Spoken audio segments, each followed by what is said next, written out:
News Radio 740 KTRH. It is 7:16. Thank you very much for making us a part of your early Friday morning. Matt Patrick, Sheriff Fryer. Dr. James Pinkney is a good man. Diamond Physicians is what he runs, and we'll kind of explain what he does here in just a second. But let me ask you this. Were you paying attention closely to the House yesterday as they were voting for and against Trump care? I did. I watched the whole thing, and it's very interesting what the future of healthcare will look like in America. All right. What were your thoughts? Only a 4-point difference in who said yes and who said no. So there's a lot of all the Democrats, of course, said no. Now it moves on to the Senate. In your particular business, this concierge medical practice. Will this affect you one way or the other, do you think? Or is that why you set up the way you've set up?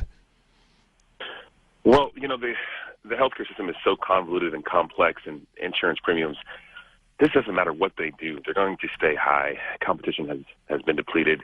There's no really free market at this point.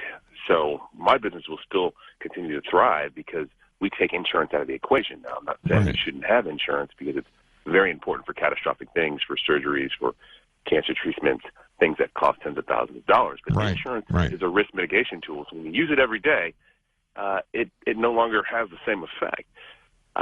So I want the American people to really understand that we have to shift the focus from insurance to health care because insurance coverage does not guarantee access to health care. Have you seen anything or read anything that concerns you? The pre-health care, if you, let's say you have cancer and, all of a sudden we have this new bill, you're still able to receive the same kind of protection that you were receiving before, the ability to pay for it so that it's not, all of a sudden moving you out of the ability to get any more of the health care that you've been getting. Do you think this is heading in the correct direction? Well, that was one of the things from the Affordable Care Act that I actually liked. Pre-existing conditions would be taken out of the equation, and everybody should have access to insurance. Now, this new American Health Care Act, the provision is a little bit gray. On the federal level, they say that, yes, pre-existing conditions will not be taken into account. But on the state level, the states can actually opt out of that provision and have the option to create a high-risk pool where the insurance premiums would be exponentially higher because it's just more expensive to insure people with pre-existing conditions. So you really want those healthy individuals to offset that cost. So we'll have to wait and see what happens, but I don't know if it's going to be as stringent or at least as clear-cut as it is right now. The fact that people with pre-existing conditions do have access and will have access to health insurance. As it gets to the Senate, I think what you just said is probably going to be discussed. There'll be heated debates about that going back and forth. I've read that there's certainly some senators, Republican senators, that believe that this thing's all got to be changed around, and what you were just talking about, how that is set up, has also got to be, made sure that it's nailed down so that people understand where their insurance is coming from and exactly where you get insurance and where you don't.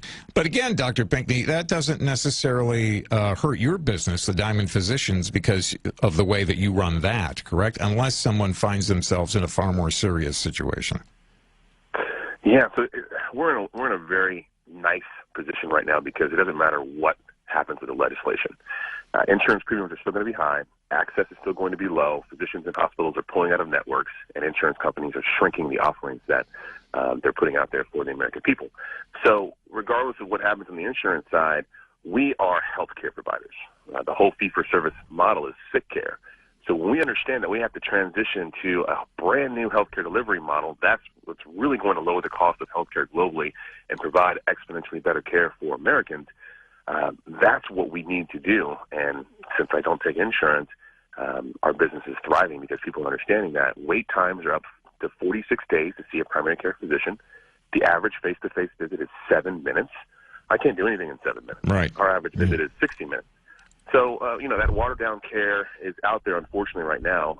Another big thing that I'm a little bit worried about is the $880 billion in Medicaid cuts that are proposed over the next 10 years. Well, the Medicaid programs need to be reformed, But cutting the budget without a clear-cut plan is worrisome. You know, these are low-income, underserved populations.